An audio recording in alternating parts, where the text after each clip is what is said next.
Olá, seja bem-vindo ao Portal Galeno. Estamos em 2022 e eu estou regravando alguns vídeos antigos, mas para esse vídeo em específico eu não irei fazer aquele método anterior de regravar o vídeo inteiro. Desta vez eu vou apenas reduzi-lo a um canto da tela e colocar na parte de trás, em maior exposição, aquele conteúdo que antigamente eu escrevia e desenhava, tá? Então, você que acompanha pelo celular, dessa forma, mesmo com o vídeo antigo, vai poder ver com muito melhor qualidade, tá bom? Precisando de alguma coisa, já sabe, curta, deixa o comentário aqui. E estamos agora com uma clínica, né, também para atendimento e também com um portal que a gente vai desenvolver junto nesse site para direcionar aqui para o canal, que é o portalgaleno.com.br. Não deixe de acessar. E chega de falação, vamos ao vídeo. Segue a vinheta.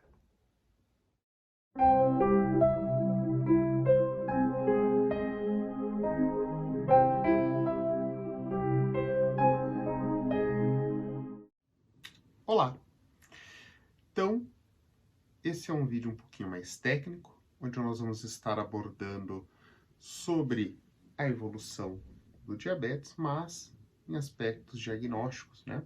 Como a gente correlaciona isso com o exame. Importante reforçar algumas coisas. Que nós temos o teste de tolerância oral à glicose, que nada mais é do que você fazer um teste de açúcar de jejum, glicemia, e tomar 75 gramas de açúcar, e é açúcar mesmo, né? E avaliar após 1 hora, após 2 horas, como o seu corpo está reagindo a isso, tá?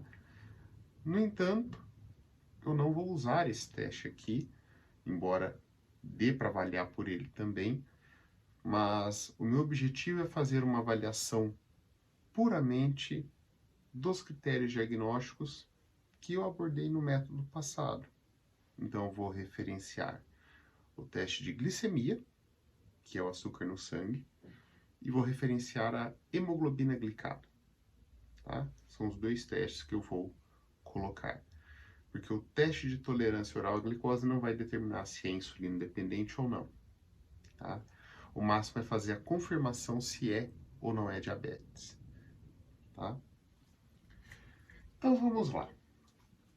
Eu vou reescrever aqui os tipos, tá? As categorias.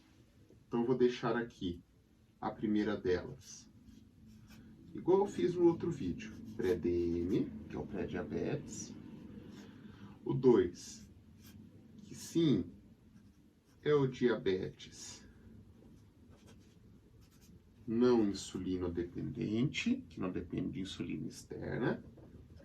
E o 3, que é o diabetes que depende de insulina. Primeiro de tudo, como que eu sei se eu tenho ou não pré-diabetes? Eu preciso avaliar aquele estágio inicial de comprometimento do pâncreas. Então, se eu já estou tendo meu açúcar, a minha glicose, mais alta do que o normal. E para isso a gente verifica pelo teste de glicemia, tá? Que é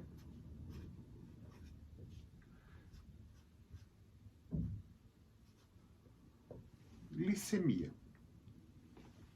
Esse teste até 99 é normal.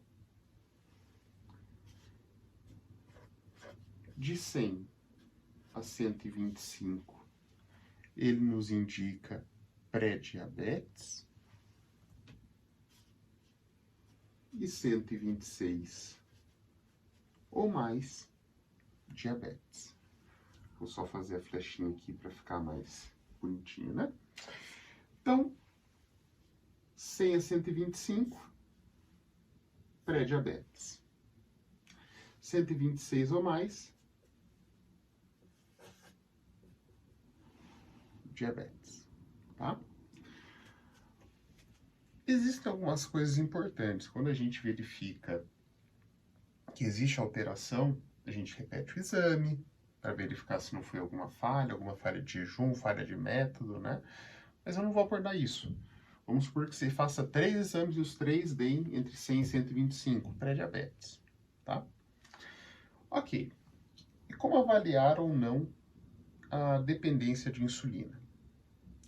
Aí nós temos o outro teste, que é a glicada, ou glicosilada.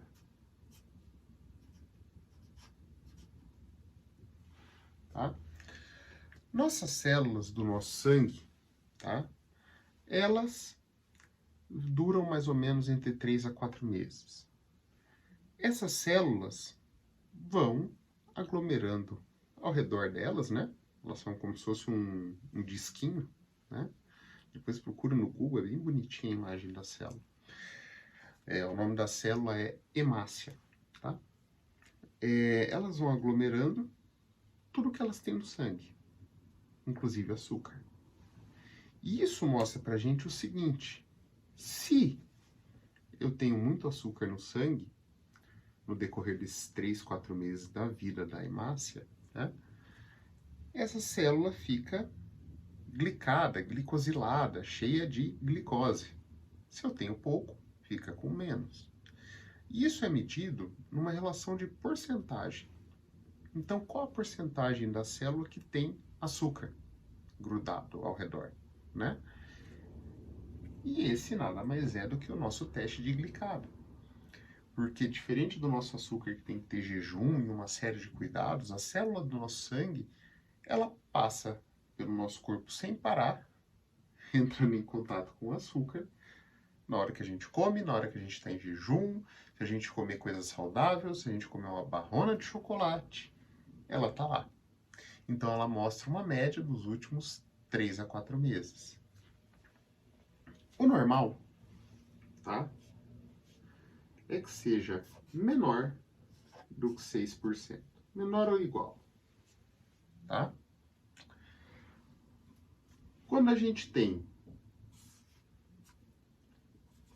de 6, eu vou colocar 6,5, porque 6,5 é uma meta para o diabético, tá? É a meta mais rígida para um diabético, tá?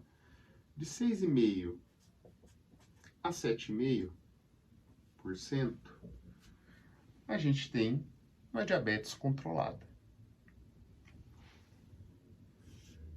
Quando a gente tem algo maior que 8%, né, e aqui eu já dou uma colher de chá para o paciente, tem esse 0,5% até chegar aqui, né, a gente tem uma diabetes que está descontrolada. Então, se o paciente tem um diabetes descontrolado, mesmo fazendo o tratamento, isso indica que ele não tem mais uma quantidade suficiente de insulina no próprio corpo e que a gente tem que fazer a reposição artificial. Ou seja, tudo que for de 7,5 para baixo, embora a setinha que seja para cima, mas de 7,5 ou menos, indica controle do diabetes. Logo, ou eu mantenho a dose de insulina que ele já tem, ou eu deixo sem insulina e fazendo apenas o controle alimentar, medicamentoso e etc., igual a gente vai ver nos vídeos seguintes. Se ele tiver 8 ou mais, ele depende de insulina e a gente coloca insulina artificial. Basicamente é isso, tá? Então, se você for fazer o seu exame, você já usa metformina, por exemplo, já faz algum controle alimentar, e você tem lá 201 de glicemia e tem 10% de glicada, você tem que usar insulina, não tem muito o que fazer, tá? Então, nós vamos lutar para usar a menor dose possível, mas você cumpre o critério para diabetes que depende de insulina, tá? Basicamente é isso, tá? É uma parte mais técnica, mais chatinha, mas que é importante para alguns pacientes e que eu já vi isso na prática. Então, é isso. Até o próximo vídeo.